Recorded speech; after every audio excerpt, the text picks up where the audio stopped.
पुराने दिनों की याद दिलाने का प्रयास किया हमने नीतीश जी से। कहा कि देखिए, जब हम समता पार्टी हम लोग बनाए थे 94 में, उस वक्त जब बिहार के गांव में जाते थे तो उस समय जो आतंक था, उस समय राष्ट्रीय जनता दल का, उस आतंक के वातावरण में कोई हम लोग को बैठने की जगह नहीं देता था।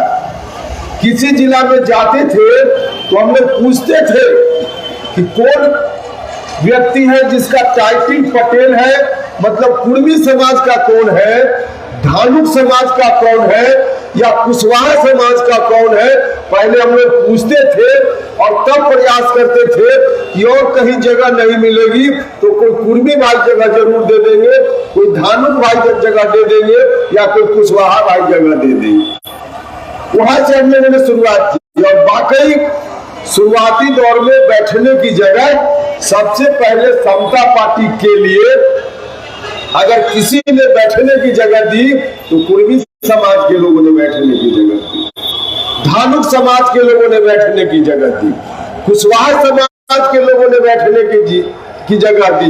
लव कुश एकता का सम्मेलन होता था जगह जगह पर। और बाद में जब इतनी ताकत दिखने लगी तो अति पिछड़ा समाज के लोगों ने आगे बढ़कर साथ दिया।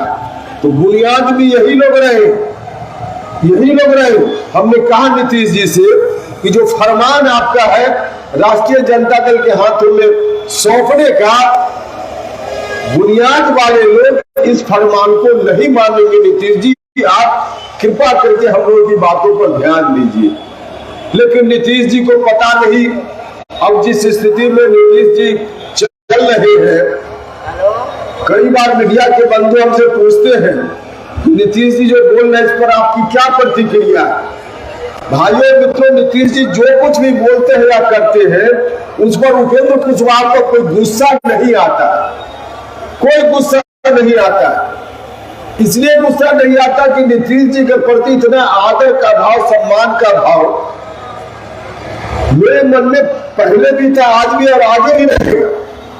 लेकिन उनकी जो यह दयनीय स्थिति है, अब कोई गुस्सा का भाव नहीं आता, दया का भाव आता है नीतीश जी के बारे में।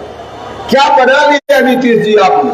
नीतीश जी जब भ्रष्टाचार के खिलाफ बोलते थे तो बिहार के लोगों को लगता था कि वाकई नीतीश जी ईमानदारी से बोल रहे हैं, बोलते भी थे ईमानदारी से, हम भी इस बात के समर्थक हैं।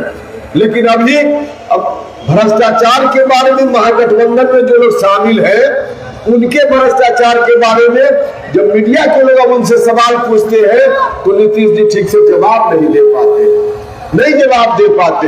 भाई और मित्रों, यह दयनीय स्थिति नीतीश जी ने बना ली है। अब इस दयनीय स्थिति में आए हैं।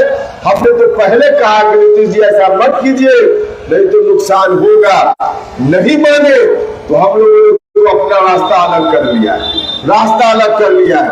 हम आपसे कहने के लिए आए, जब नीतीश जी से हमने कहा कि पार्टी को बचाइए, नहीं माने, हमने रास्ता अलग कर लिया। लेकिन दूसरा उनका फरमान है जो सुना दिया है उन्होंने पटना से, मीडिया में रोज खबरें छप रही है। उन्होंने कहा कि सिर्फ पार्टी ही नहीं, जब पार्टी की बात कर रहे थे तो हमने तो कह दिया अंतिम रूप से कि भाई आप नहीं मान रहे तो जनता दल यूनाइटेड आपकी पार्टी है। अब राष्ट्रीय जनता दल के हाथों आप बंधक रखना चाहते हैं, रख दीजिए, हम लोग क्या करें। हम लोग तो प्रयास कर रहे थे, आप नहीं माने, खैर आपकी मर्जी। लेकिन पार्टी को बंधक बनाना आपकी मर्जी। अब बिहार को अगर राष्ट्रीय जनता दल के हाथों बंधक बनाना चाहिएगा तो इसको हम लोग नहीं स्वीकार करेंगे। हमने कहा उनसे कि बिहार को नहीं बंधक बनने देंगे।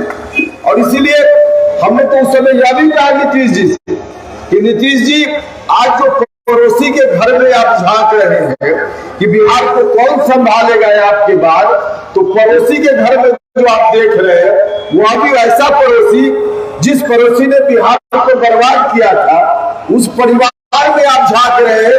अपने परिवार में भी तो कभी झांकने का काम करते हो। अपने परिवार में उपेंद्र कुशवाहा का चेहरा नहीं पसंद था, कोई बात नहीं थी, लेकिन लव कुश समाज में कोई और नेता हो सकता था, धार्मिक समाज में कोई और नेता हो सकता था, अति पिछड़ा समाज का ही कोई व्यक्ति। इन सब लोगों ने नीतीश जी को शुरुआती दौर में ताकत दी।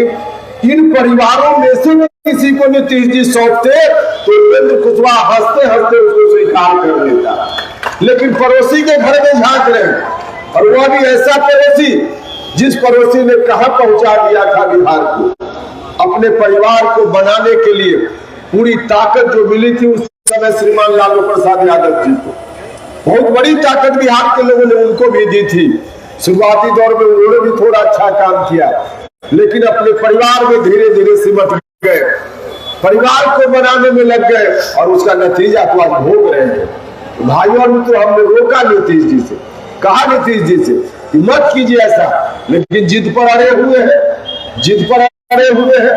अब जिद पर अड़े हुए हैं तो हम तो उनको कहकर चल वहां से निकल गए, और उसका असर भी हम देख रहे हैं। हमने कहा था उन दिन कि नीतीश जी पार्टी नहीं बचेगी आपकी, जनता दल यूनाइटेड बर्बाद हो जाएगा। और आज जो हम दृश्य देख रहे हैं, नालंदा जिला का दृश्य हम देख कर आए, बाकी जगह की बात तो छोड़ दीजिए, नालंदा जिला का दृश्य देखकर आए हैं।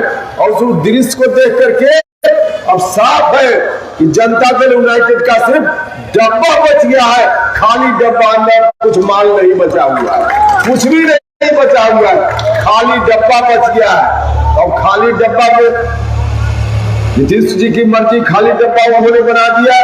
तो हम आपसे कहने आए कि जिस स्थिति में ले जाने की कोशिश है वहां नहीं जाने देना है बिहार को। और इसीलिए हम आए हैं आपके बीच आपसे ताकत मांगने के लिए, ताकत मांगने के लिए।